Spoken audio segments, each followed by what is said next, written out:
존경하는 국민 여러분, 박병석 국회의장님을 비롯한 선배 동료 의원 여러분, 정세균 국무총리와 국무위원 여러분, 더불어민주당 서울 강서갑 국회의원 강선우입니다. 11,715, 18,700, 22,368, 24,604, 3,045. 지난 5년간 어른들로부터 손찌검과 발길질을 당하거나 무관심 속에 방치됐던 아동학대 발생 건수입니다. 동기간 세상을 떠난 아이들도 무려 160명에 이릅니다. 엄마로서, 어른으로서, 대한민국의 한 정치인으로서 참으로 부끄러운 숫자입니다. 배부른 기억, 따뜻한 추억, 편안한 기억, 부모 품에서 느꼈어야 할 안도감부터 친구와의 우정, 사랑하는 사람과의 로맨틱한 감정, 세상의 귀한 수많은 감정들 제대로 느껴보지도 못한 채 차가운 죽음을 맞았습니다. 온전한 내 편이 단 한 명도 없었던 삶. 참 외롭고 아프고 짧은 삶들이었습니다. 정치권의 슬픔과 분노는 그때뿐이었습니다. 13년 칠곡 의붓딸 사건과 같은 해 벌어졌던 울산 사건, 16년에도 학대로 세상을 떠난 두 아이, 17년 학대로 사망한 채 안매장되었던 아이, 또 지난해 6월 여행 가방에 갇혀 숨을 거둔 천안 의붓아들 사건과 최근 세상을 떠난 16개월 아가까지 정부와 국회는 때마다 수많은 대책을 만들었습니다. 그러나 아동학대 사건은 여전히 지금도 사회면 한 구석을 채우고 있습니다. 그래서 저는 이 자리에 섰습니다. 버려지고 굶고 매맞고 이를 견디지 못하고 숨지고 있는 수백 명의 아이들, 그러나 스스로 목소리를 낼 수 없는 이 아이들의 비명과 절규를 대신해 정부에게 묻고자 합니다. 국무총리 앞으로 나와주십시오.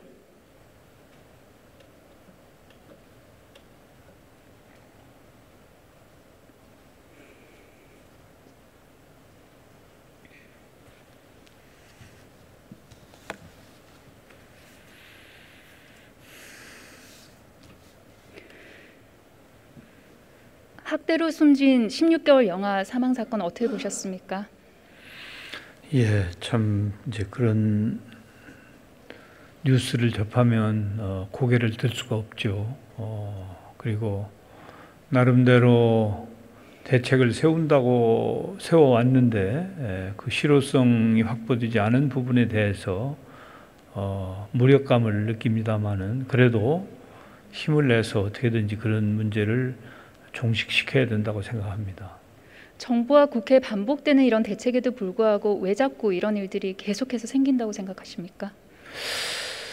우선은 이제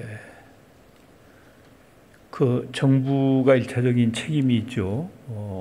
이제 국회는 나름대로 정부의 제도 개선이나 입법에 협조를 하고 있는데 정부가 책임지고 우선 찾아내야 되죠. 그런 학대 사건. 그리고 그런 것이 있으면 이제 초기에 분리를 시켜가지고 피해를 줄여야 되고 또 책임자를 찾아서 그것을 벌도 주고 그리고 그 아이들을 보호할 수 있는 시설을 확보한다든지 해야 될 일이 참으로 많죠. 그래서 이런 부분들에 대해서 좀 재정도 투입을 하고 또 지자체를 중심으로 해서 이제 공직자들도 그런 부분에 대해서 정말 문제의식을 가지고 최선을 다하도록 지도하고 하는 노력이 필요하다고 봅니다. 이번 사건에 대해서 정부는 아동학대 전담 공무원 추가 배치, 학대 피해 아동 쉼터, 그리고 아동보호 전문기관 확충 등 대대적인 대책 내놨습니다. 어떻게 평가하십니까? 예, 그래서 이제 할 수 있는 여러 가지 금방 말씀하신 그런 조치들을 취하기로 했죠. 그리고 예산 확보에도 노력을 하고 있고요. 그래서 그런 것들이 좀 이루어지면 좀 개선이 되지 않을까 그렇게 기대를 하고 있고요. 그리고 이제 또 입양된 아기가 어려움을 당한 경우가 있었어요. 그래서 그런 문제들에까지 전체적으로 아동 학대 문제, 그리고 그 중에서 입양아들에 대한 그런 그 관리, 사후 관리라고 할까, 그런 부분에까지도 좀 더 세밀하고 확실하게 대책을 세우고 그 집행하도록 그렇게 노력을 하고 있는 중입니다. 그러면 아동학대 전담 공무원 배치 기준에 대해서 여쭙겠습니다. 그 기준 알고 계십니까? 예, 이제 그 각 지자체의 그런 수요가 얼마나 있는지, 또 업무량이 어느 정도 되는지에 따라서 이제 할 텐데, 과거에 290명 정도였었는데 그게 아마 2배, 664명 정도로 이렇게 증원하는 것으로 그렇게 계획을 세워서 점차 충당해 나갈 계획이죠. 현재 기준은 연간 아동학대 신고 50건당 1명입니다. 합리적인 기준이라고 생각을 하십니까? 그건 좀 너무 기준이 과도한 것 같습니다. 합리적이지도 않고 또 충분하지도 않다고 생각을 합니다. 50건이면 뭐 어떻게 그 공무원이 50건을 다 감당할 것이며, 50건이 생기는 곳이 그렇게 여러 곳 있으면 그건 그야말로 비극이죠. 맞습니다. 한 명이 신고 전화 받고 있으면 2인 1조로 현장에 출동도 해야 되고요. 그리고 이 출동한 경우 학대 행위자 폭언, 폭행에도 대응을 해야 되고요. 그리고 혼자서는 이 아동 학대 여부에 대한 판단이 쉽지가 않습니다. 그래서 3교대 근무를 고려하지 않더라도 최소한 3명이 필요하다는 것이 전문가들의 의견입니다. 근데 현행 정부 기준에 따르면 종로구 같은 경우에는 1명만 배치를 하면 됩니다. 신고가 50건당 1명 배치하면 되니까요. 그래서 현재까지 전담 공무원 배치된 전체 지자체가 122곳입니다. 그런데 한두 명 배치된 곳이 87곳입니다. 그러니까 다시 말씀드리자면 최소 인력 3명조차 채우지 못한 곳이 10곳 중에 7곳인 거죠. 복지부가 탁상행정으로 수립한 이 기준이 바뀌어야 됩니다. 총리님. 현장에 목소리 담아서 최소 인력 배치 기준 다시 마련해야 됩니다. 마련하시겠습니까? 예, 한번 검토해 보도록 하겠습니다. 정부의 즉시분리 제도 얼마나 실효적일 것이라 기대하십니까? 저는 그게 가장 시급한 과제라고 생각합니다. 누군가 신고를 받았거나 또 인지를 해서 아동학대의 개연성이 높다 그러면 일단은 즉시 분리를 해서 보호를 해야 되지 않겠습니까? 그래서 그게 출발점이라고 저는 생각하고 있습니다. 네, 총리님 말씀대로 그게 출발점이긴 맞는데요. 저는 이 즉시분리제도 자체에 대해서 그 실효성에 대해서 기대가 없습니다. 왜냐하면 분리가 돼도 아이들이 갈 곳이 없기 때문입니다. 최근 3년간 장애아동 같은 경우에는 쉼터에 입소 요청했다가 거절당한 경우가 절반입니다. 실제로 2018년 대전의 10살 남자아이 같은 경우에는 정신장애가 있는 친모로부터 반복해서 폭행을 당했는데, 그런데 이 아이가 중증 자폐가 있기 때문에 쉼터에서 보호를 꺼려서 자신을 계속해서 때리던 엄마가 있는 원가정으로 돌아가게 됩니다. 복지부는 이번 16개월 영아 사망 사건 이후에 부랴부랴 쉼터 29곳 추가해서 연내에 총 105곳으로 늘리겠다고 했습니다. 이게 과연 가능하겠습니까, 총리님? 가능하게 만들어야죠. 저는 무척이나 좀 의문스럽습니다. 왜냐하면 2019년도 단 한 해를 제외하고는요, 최근 수년간 정부가 학대 피해 아동 쉼터 목표했던 만큼 설치한 적이 없습니다. 이 목표에 미달하는 것이 마치 당연한 것처럼 돼 있습니다. 그렇다면 이 목표 미달성 원인이 무엇이라고 생각하십니까? 아무래도 뭐 예산이 부족하지요. 그리고 아마 서울 같은 경우에는 이제 쉼터를 하나 마련하는데 이 예산 책정이 뭐 3억 2,700만 원인가 이렇게 돼 있는데, 서울에서 3억 2,700 가지고 어떻게 그 쉼터를 마련할 수 있겠습니까? 맞습니다. 뭐 지방 같으면 가능하지요. 네. 그러니까 그런 것들도 좀 현실적인 실행 가능한 그런 계획을 세워야 되는데, 그 기준 같은 것도 조정하는 등의 노력이 필요하다고 봅니다. 네. 본의원 조사에 따르면 서울과 인천에는 국가 지원에도 불구하고 쉼터 설치 지금 포기하고 있습니다. 4대6 비율로 국비 지방비 매침해서 쉼터 설치하는데 국가 쉼터 설치비 지원 단가가 낮아서 말씀 주셨던 것처럼 주택 매입 자체가 어렵기 때문입니다. 쉼터 운영비와 사업비 역시 수년째 계속 동결이 됐었거든요. 그런데 지난해 올랐는데 고작 1% 올랐습니다, 총리님. 쉼터 인건비, 운영비, 사업비 또 설치비를 현실화해야 됩니다. 해당 재원은 어떻게 충당하실 생각입니까? 예, 뭐 그거야 이제 대부분의 사업이 국비와 지방비를 매칭을 하죠. 그런데 국가에서 선도적으로 나서면서 아마 지금 저는 자치단체에서도 이 문제를 과거처럼 그냥 예산 부족이다 이렇게 치부하고 넘어가기 어려운 정도의 사회적인 분위기라고 생각합니다. 그래서 이런 때에 말하자면 쇠가 달구어져 있을 때 두드려야 되니까 이때 필요한 조치, 전담 공무원도 구하고 또 쉼터도 더 늘리고 또 이 아동보호 전문기관 같은 경우에 일하는 사람들이 제가 알고 있기로는 수시로 교체가 되는 걸로 알고 있어요. 그것은 너무 이제 열악하니까 그런 것이죠. 그래서 금년 같은 경우에는 이제 다른 공무원들이나 다른 인건비에 비해서는 좀 인상률을 높이긴 했는데 그래도 그런 부분도 조금 더 현실화하는 등의 다각적인 노력을 통해서 진짜 우리 대한민국이 아직도 이 수준이냐라는 생각으로부터 벗어날 수 있도록 제대로 대책을 강구해야 되겠습니다. 네.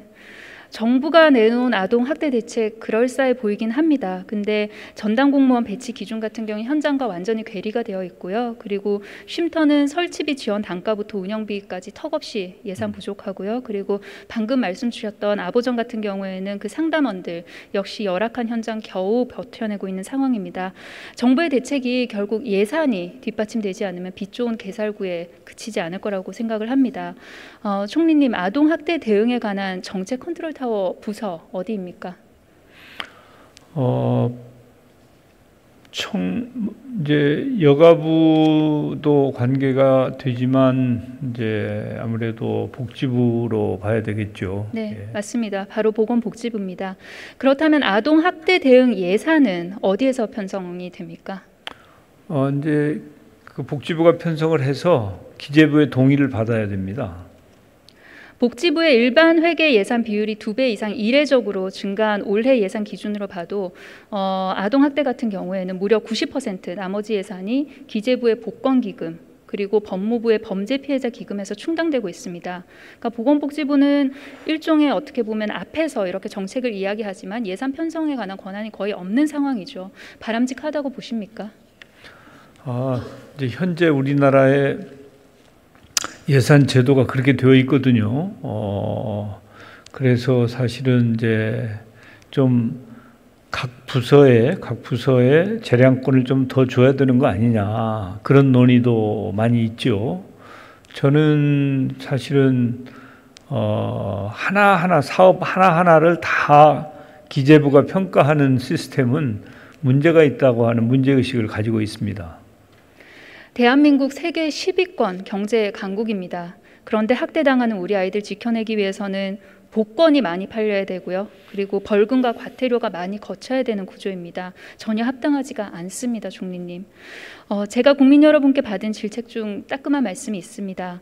아이 낳으라고 예산을 쓰는 것도 중요하지만 태어난 아이들부터 좀 잘 자랄 수 있게 해달라는 말씀입니다. 지난해 저출산 대책에 쓰여진 예산 총 40조 원입니다.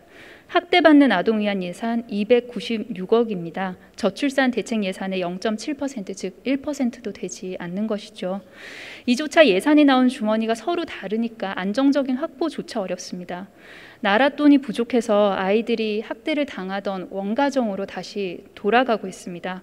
적어도 이 아이들 지키는 것은 우리 사회의 책임 아니겠습니까? 예, 그렇게 생각합니다. 총리님, 복지부가 아동학대 정책과 그리고 예산에 대한 총괄 책임자 역할을 할 수 있도록 해주셔야 됩니다. 그러려면 당장 지금 예산 체계부터 정비해야 할 것인데요. 일반 회계로의 전환이 만약에 지금 당장이 어렵다면 그렇다면 적어도 기재부 그리고 법무부로 흩어져 있는 아동학대 사업 예산을 보건복지부 소관의 아동복지기금으로 일원화시켜야 된다고 봅니다. 기재부의 검토를 지시하시겠습니까? 예, 한번 검토해 보도록 하겠습니다. 정부 차원에서 적극 검토하셔서 2월 중순까지 보고해 주실 것을 부탁드리겠습니다. 예. 덧붙여 보호 종료 아동에 대해 여쭙고자 합니다. 아동인데 보호를 종료를 해야 한다는 아동인 거죠. 복지시설에서 자란 우리 아이들입니다. 만 18세가 되면 세상에 던져집니다. 그리고 자립을 강요를 받죠. 주어진 돈 고작 자립정착금 500만 원입니다. 그리고 3년간 월 30만 원 자립수당이 전부입니다. 충분하다고 보십니까? 충분할 리 없죠. 예. 그래서 그 부분도 아마 좀 조정을 했을 겁니다. 그래서 월 지급 금액도 좀 올리고 기간도 좀 늘리고 하긴 했을 텐데, 이제 그 청년들이 이제 빨리 일자리를 찾고 자립할 수 있도록 잘 도와주어야, 그래야 우리 사회가 건강하게 발전할 수 있겠죠. 그런 책무가 여전히 남아 있다고 생각합니다. 조정이 더 세심하게 돼야 될 것 같습니다. 이 아이들 같은 경우 대학을 진학을 하면요, 그 보호 기간을 연장할 수가 있는데, 만약에 휴학하거나 아니면 군대 가게 되면 이조차 종료가 됩니다. 주거지조차 구하기 어려우니까요, 성매매를 시켜도 고마워합니다. 그리고 보호 종료 이후 극단적인 선택하는 경우 굉장히 많습니다. 그런데 지난 2016년 이후 단 한 번도 보호 종료 아동 실태에 대한 전수조사가 이루어진 바가 없습니다. 전수조사 실시하고 이를 토대로 국가 지원을 더욱 강화해야 할 것입니다. 검토해 주시겠습니까, 총리님? 예, 알겠습니다. 네, 감사합니다. 들어가셔도 좋습니다. 네.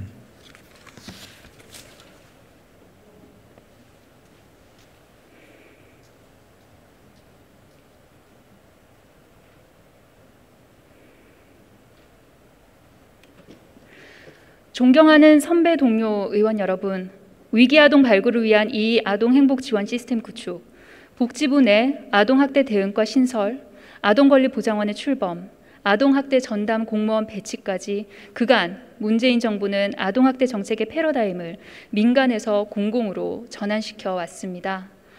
하지만 행정은 현장의 속도를 따라가지 못하고 있습니다.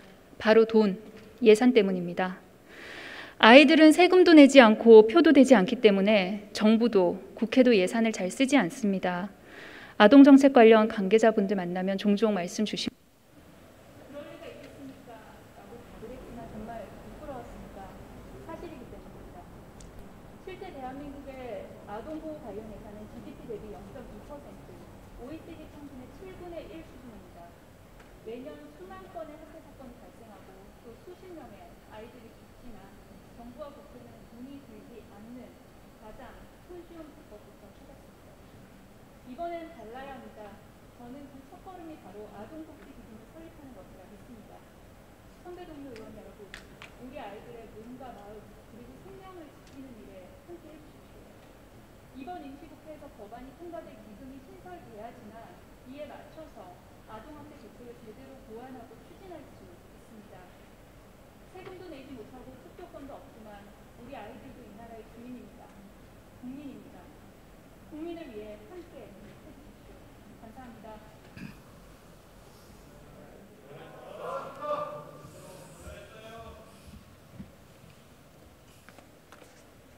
네, 강선 의원 수고하셨습니다. 잘했답니다.